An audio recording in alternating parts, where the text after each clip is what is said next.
Okay, welcome to Bangsang to Bantado. Today we will learn a new topic because you already passed the exam. So today we will learn about new topic. Okay, I don't know if you Okay, I'm ready. Okay, so before we starting to read the script, I will and you will go through some new words before we starting. Okay. Okay. Okay, Okay. So the first one is typical. typical, Typical. typical Yeah, typical. Record view. record due, Structured. a structure, Yes. Record label. record label, Advanced. advance, Unadvanced. unadvanced, Rồi cái này đọc số này là đọc thử bao nhiêu tiền? or 250,000. $250,000. Dollar. Yeah.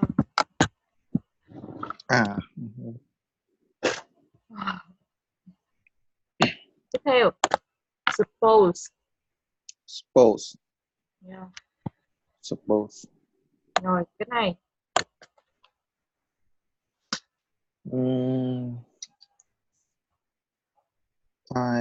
500,000. Yeah, 500,000. Yielding. Yielding, yielding, yielding. Cut up. Cut Cut out. out, Come on, no, sorry. cut out, Yeah, cut out. cut out. Typically. Typically, Rồi số này đọc sao? 85%. Yeah, percent. Percent. Rồi từ này. Sell. Total sales. Total sales.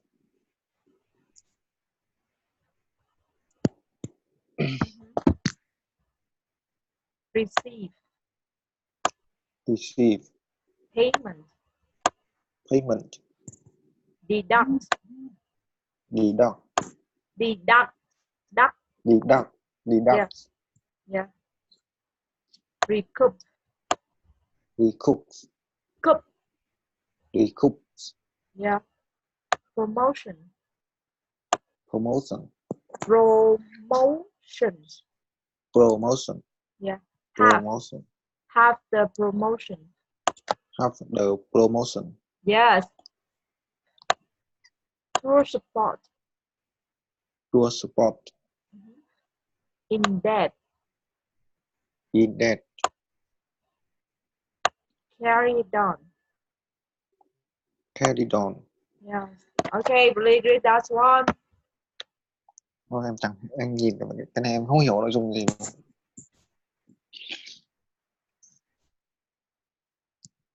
Typical. Typical. A typical. A typical. Record deal. Record deal is Suchuk. Cái gì ta? Stocked. Something like this. The record label. The record label gives an advance. Say $250. $1,000. $1,000 to the Artist.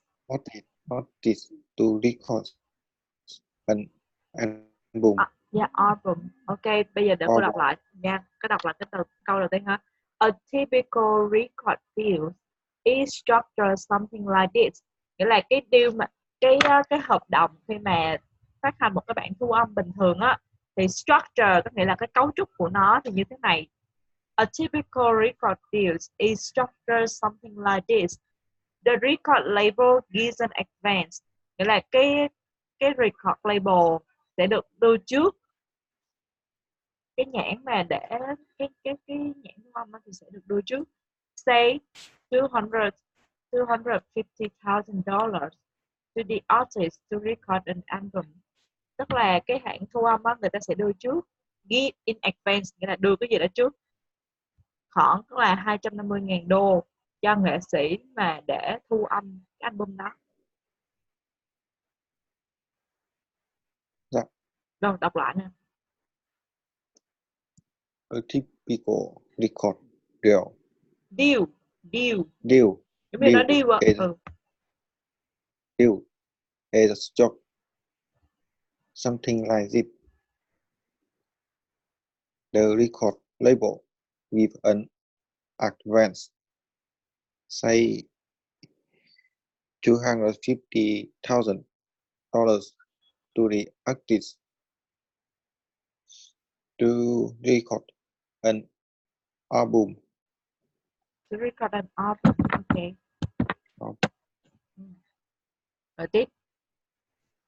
The artist then records the album. Rồi câu đó nghĩa là gì? Cái nghệ sĩ đó sau khi thu âm Không, album. không phải. Then sau đó thì nghệ sĩ đó sẽ thu âm album. Sau đó thì thu âm album.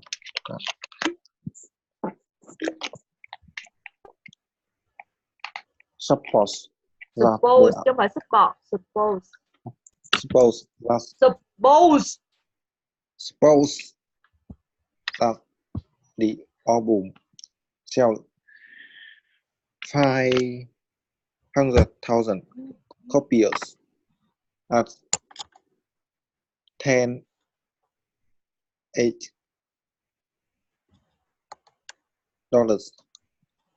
yielding $5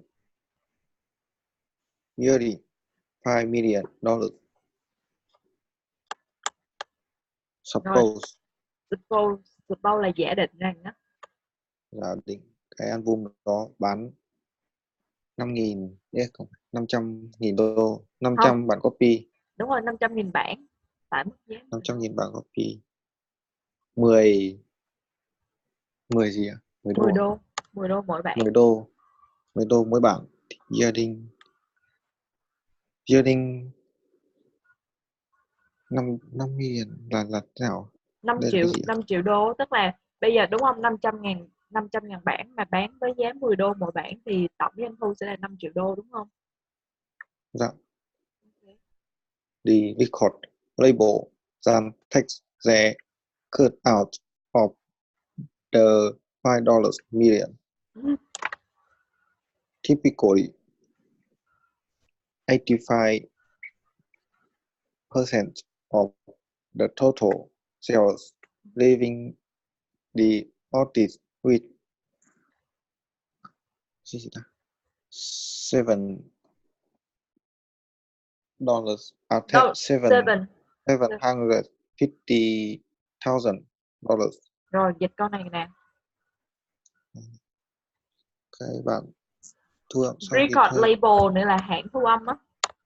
Cái hãng thu âm sau khi cắt hãng thu âm cắt ra 5. Không phải, hãng thu âm sau đó sẽ cắt out, nghĩa là lấy cái phần lợi nhuận của họ trên cái 5 triệu đô đó. Bình thường, typically bình thường sẽ là khoảng 85% của tổng bán hàng, đúng không? Tổng bán hàng, dạ. Leaving là để lại. Để lại bao nhiêu tiền cho nghệ sĩ? Để lại 750.000 đô cho nghệ sĩ. Rồi tiếp. But before the artist receive any payment, the label first deduct the advance. Deduct có nghĩa là giảm trừ á. Giảm trừ. Nghĩa là giống như là lấy đi á, đúng không? Trước khi gì? Nhưng trước khi cái nghệ sĩ release Nhận phiếu receive. thanh toán à? Nhận. Receive. Nhận nhiều phiếu Không phải. trả. Nhận. Receive any payment. Trả Any. nhiều phiếu thanh toán à? Không có nhiều any chứ không phải many đâu Sang. Thì Bất trả. cứ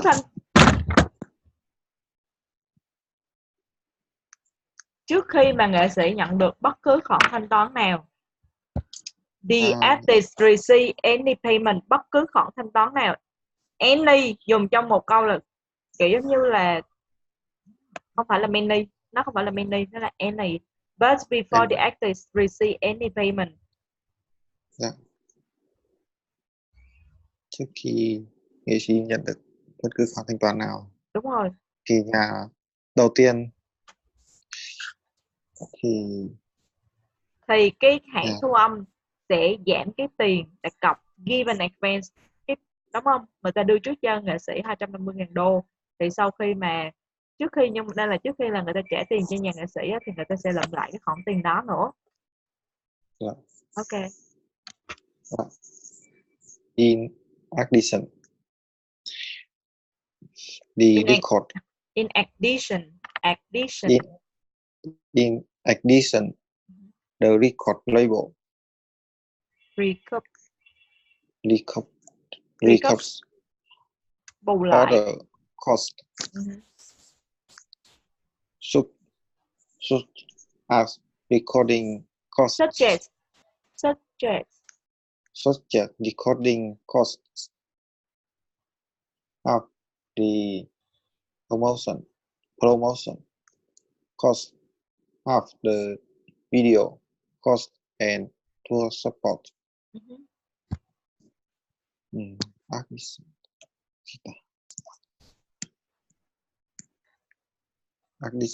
Addition là cái gì? Trong addition, thêm và thêm nữa. In addition.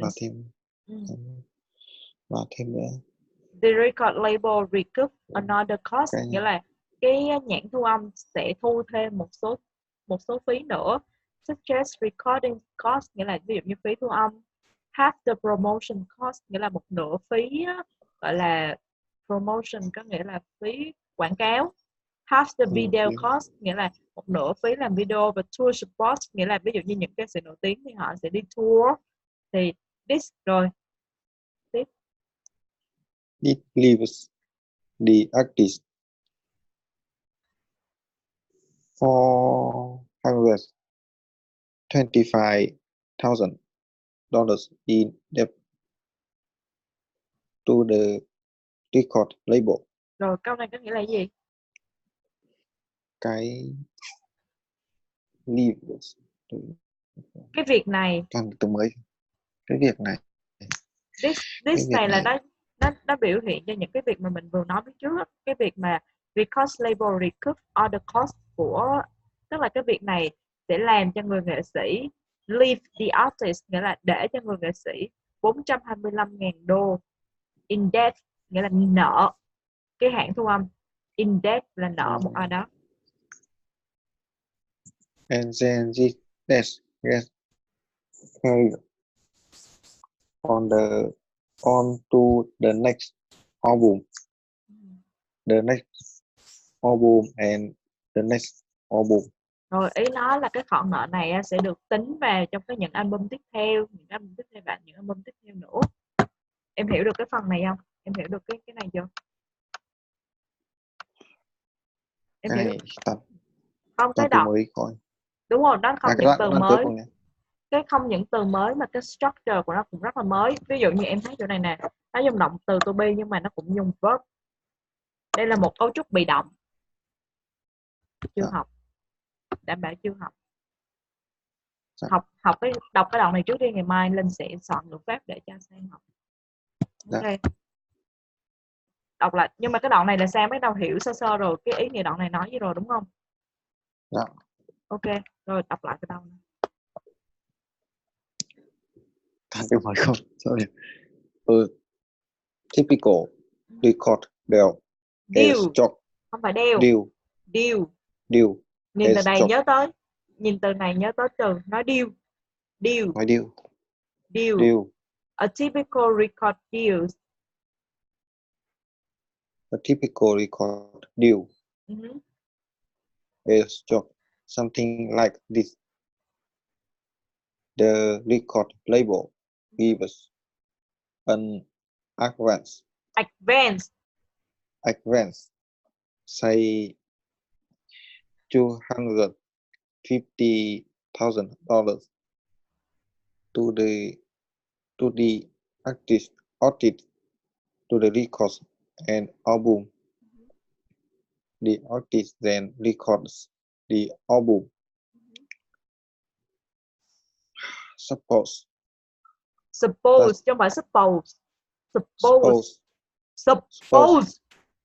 suppose that the album sells 500,000 copies at 10 each, $10 each. $10 each, Okay. yielding Mhm. $5 million. $5 million. $5 million. Mm. The record label then takes the cut out of the $5 million. Topical 85%. Dần. Typical. Typically Đúng rồi. 85% of the total sales, leaving the artist with $750,000. No. 700. Đọc lại câu đó. Đọc lại. $750,000. Okay. But before the artist reviews are received, Okay. any payment, Mhm. the label first deducts the advance in Deduct the advance. Deduct the advance. The advance. The advance Okay.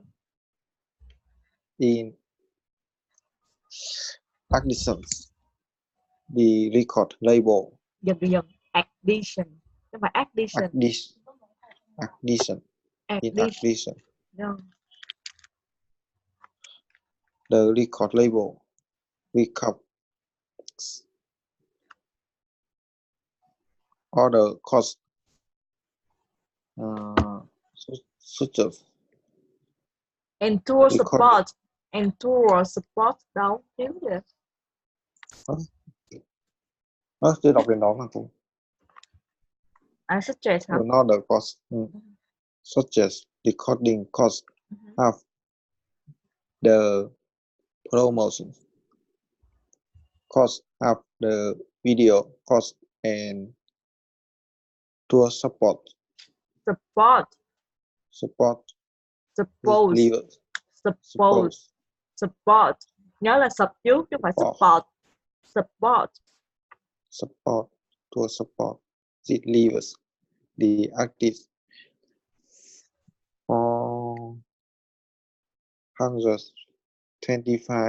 $125,000 in debt to the record label, and then this debt gets carried on. Đọc nối. Carried on to the next album. Uh-huh.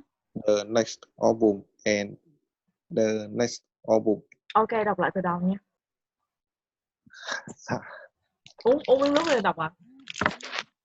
Đi ra đây xíu để đọc à? Đau đầu quá. Cô cũng mệt lắm. Cô mới làm về. Má gặp mày nữa. Mày giết cô luôn đi.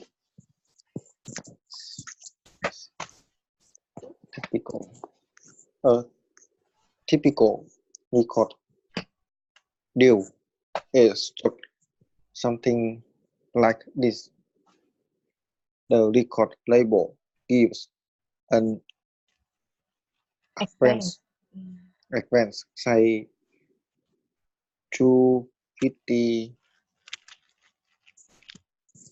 $250,000. từ đang nghĩ $250,000 to the artist to record an album. The artist then records the album. Suppose that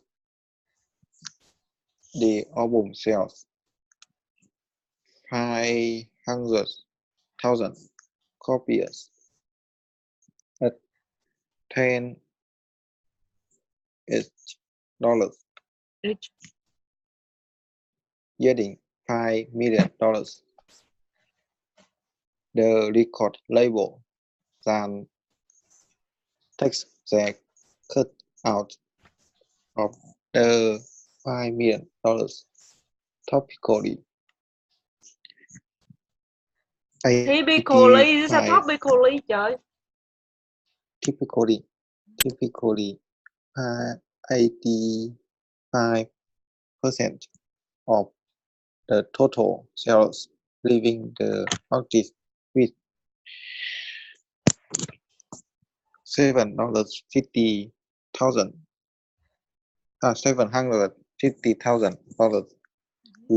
But before the artist receive any payment, the label first deducts the advance in addition. The record label recoups other costs such as recording cost of the promotions cost of the video cost and tour support. Support là gì? Support là tiếng Việt Anh. Support. Support là tiếng của mấy đứa tiếng Việt nói tiếng Anh bình thường thôi. Support thôi, mày support cái coi. Mà thật ra là support It leaves the artist $425,000 in debt to the record label, and then this debt gets carried on to the next album, the next album, and the next album. Ok, lại từ đầu nào. Lại nữa. Đúng rồi, đang đọc được mà.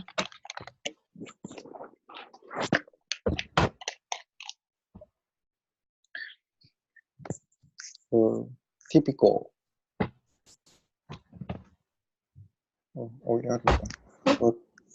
Typical record deal in something like this.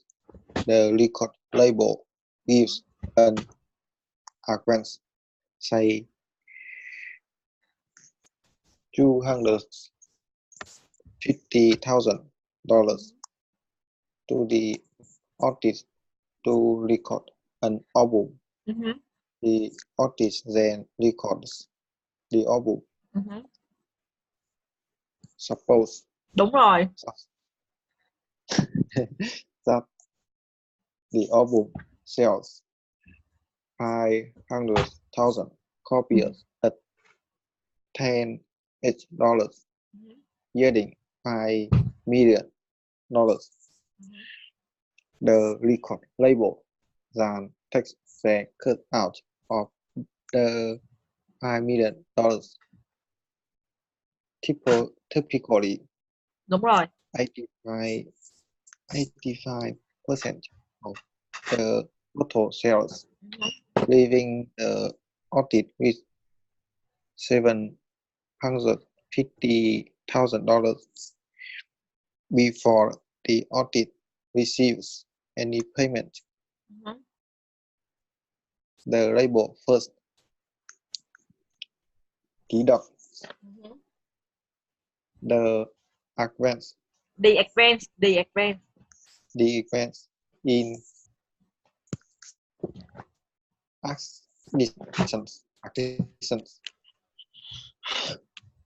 additions. The record label recaps all the costs, such as recording costs, of the promotion cost, of the video cost, and tour